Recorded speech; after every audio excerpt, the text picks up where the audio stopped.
Welcome back to the September 5th, 2020 edition of Pro Wrestling Throwdown. I'm Caleb Black. This is Luke the Big Dog Williams, our in-studio producer, the Mighty Max Fury, and it's time for 2 weeks of SmackDown. Like we explained in the 2 weeks of Raw video, we're just going to give you some talking points for the 2 SmackDowns while we were away.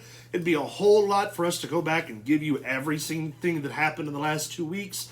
Plus, on the tail end of SummerSlam, post-SummerSlam, Payback, and post-SmackDown, those details can get askew, so we're going to get into it right now. Yeah, it's also hard for us to be able to really break down week by week because we haven't covered Payback or SummerSlam yet, so it would just be confusing, and I don't want to work that hard on a Saturday, and it's his birthday. That's my birthday. And Max, control yourself. So let's hit some of those big talking points for SmackDown the last 2 weeks. Number 1 on my list, Bayley turning heel on Sasha this past Friday night, yesterday, after she and Sasha lost their rematch to Nia Jax and Shayna Baszler to the biggest crossbody of all time. Jesus Lord, was it? And Bayley beat the brakes off of Sasha. We've been talking about this. Go back and watch.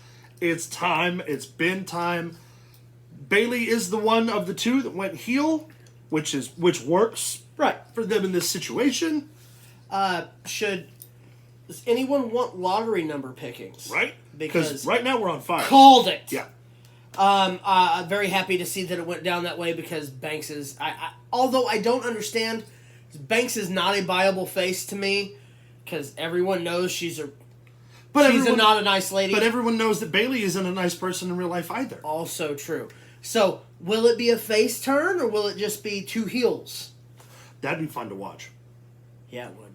An Honor Among Thieves scenario. That'd just be fun to watch, period. I did pick up a bit of commentary from Cole before this match.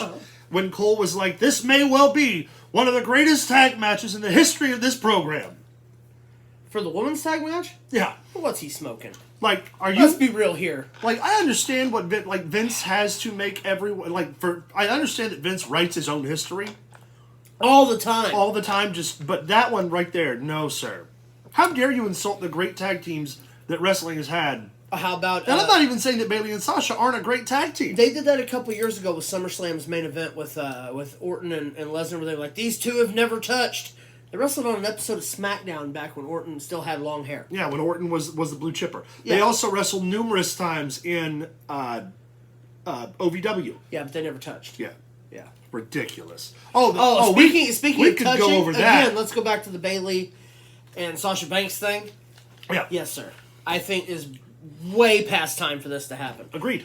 But why split 2 major tag teams in the same week? Yeah, because they also split the Iconics on Raw. 2 female Yeah. tag teams, your 2 biggest draws. Yeah, especially, and now with Kairi Sane gone, we're down 3 women's tag teams in the last month. Well, also, you look at just wrestlers gone, period. Charlotte, Becky Lynch.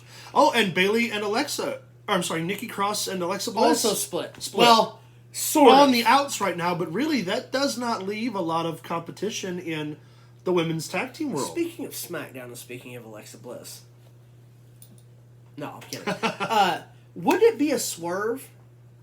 Everybody got your lights on and ready for this? Wouldn't it be a swerve if Alexa Bliss isn't the Fiends and it ends up being Nikki Cross? That would be fantastic. That would be phenomenal. Would be a killer twist. That would be phenomenal. And she also looks more like the witch in the window than Alexa Bliss does. No, I agree. I completely agree with that. Just I also saying. thought just now off the top of my head who a great tag team buffer for Nia Jax and Shayna would be coming up, and I don't know why this pairing came into my head, but keep an eye out because I bet you it happens. It's going to be Naomi and Tamina Snuka. That would be very viable. A SmackDown women's tag. You watch. I'm putting money on the table right now. We'll see that tag team come together to wrestle Shayna and Nia Jax. I'm going to go a little different. Yeah. Because we have a draft coming up. We do have a draft coming up. If you really want a tag team and you really want to set a precedent, you got Naomi. Yeah. Send Bianca Belair to SmackDown. Oh, man. Bianca Belair and Naomi versus the tag team champions. You could print money on. I would actually prefer it to be... Well, I was thinking about the size differential. Shayna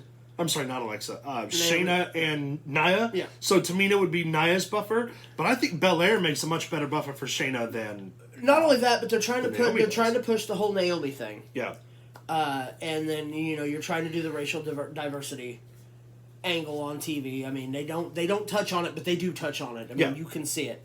They want to give that representation. When was the last time that there was a... I don't want to say the wrong thing here.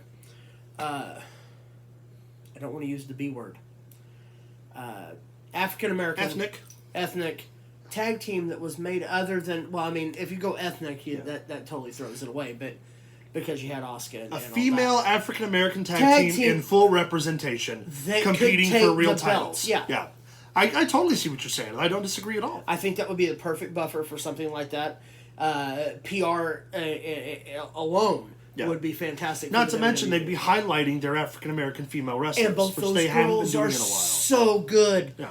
They're so good. Yeah, they deserve it on their own merits. Yes. Let alone the fact that they haven't been fairly represented. But, I mean, it would give the WWE the nod in the right way. I agree. Considering how often Vince McMahon drops the ball on stuff like that. Yeah, I agree. Other talking points we have from SmackDown. If you didn't watch SummerSlam, you didn't know that Roman Reigns returned. If you didn't watch the SmackDown after SummerSlam, you didn't know Roman Reigns qualified to be in a triple threat match for the WWE Championship on SmackDown. Or that he had Paul Heyman in his corner. You also didn't know that at Payback, Roman Reigns won the WWE Universal Championship. And you didn't know on SmackDown that they found his new number one contender in Jey Uso. Which is awesome.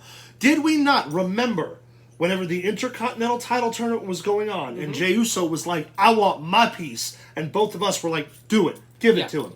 Ladies and gentlemen, Jey Uso's number one contender against the returned Roman Reigns, who is a heel, and by God, it is perfect. It is the perfect scenario for Roman Reigns to come back as a monster fucking heel, and I am all in for it. Again, I'm okay with it. I think that the Usos are workhorses and could carry anything. Yeah, agreed. But I understand the taking Big E out of the equation because that's the build for Mania. Yeah. In my mind, now that they've done so much to pull him out of the title rankings, it's going to be Big E and Roman at Mania. I'm okay with. Pull the trigger. Yeah. Don't make Big E as much of a backing as he has right now with the talking smack things with the Miz and everything. Now's the time.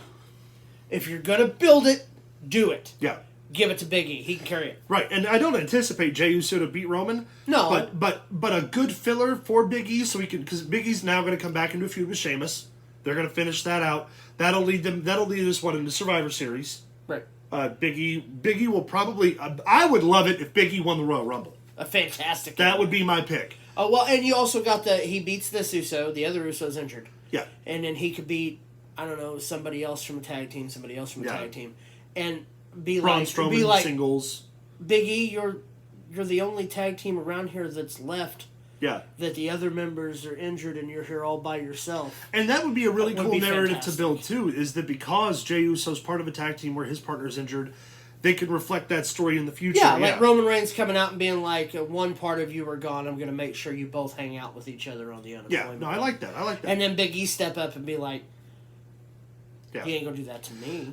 We got a heavy machinery tag match, which we haven't had in a hot minute. Tucker and Otis. They beat The Miz and Morrison, and then Morrison steals the Money in the Bank briefcase. And the number one question of all time was answered, and what was in Otis's briefcase? Yeah, it was a sandwich. He carries the contract worth probably millions of dollars in his lunchbox. And his sandwich in the briefcase. However, you have to love The Miz in this situation when he was like, you realize that just because you have the briefcase doesn't make you Mr. Money in the Bank, right? Yeah. Like The Miz was just like, this is you're the stupidest person. Yeah. Without so fucking good. I loved it. It was fantastic. But I dig The Miz anyway, and like I said, him single-handedly with Big E, they're really building a revolution, man. Yeah, agreed. Sami Zayn has returned, claims to be the real Intercontinental Champion. Has the belt. He's in a feud, one would call it, with Jeff Hardy, but Jeff keeps getting distracted by AJ Styles. He also come into the locker room with Shinsuke and Cesaro, and they were like, yeah, where were you when you don't return our phone calls? Yeah. You don't do this, you don't do that. Fantastic. Yeah. Also, and it also reminds me of Razor and Michaels when we had the two IC titles, and I think a ladder match is in our future. Agreed. Also, if you didn't see Cesaro and Kalisto, do yourself a favor and watch it. Yeah, go back and watch because it that. was phenomenal. It literally, I'm going to give it a 5-star rating, and I know we're not even rating this week. It was probably the single highlight of the last 2 weeks of SmackDown. Yeah, it was really good. I'm loving Cesaro wrestling the Luchadors right now. I don't know why, but I'm digging those matches. Because And they're just Cesaro could awesome. work this bottle. Yeah, Cesaro's... And Give him the belt. fantastic. Yeah. Give him the belt. most certainly. I'd pay to see him and Roman throw down. Oh, yeah. I'd pay to see him and Big E throw down. Yeah. Guys, that's going to cover our talking points for the last 2 weeks of SmackDown. Let us know what we missed in the comments down below after you've liked and subscribed. Send us an email at prowrestlingthrowdown@gmail.com or like us on Facebook at facebook.com/prowrestlingthrowdown. Stay tuned, because 2 weeks of NXT is coming up right now. Legs.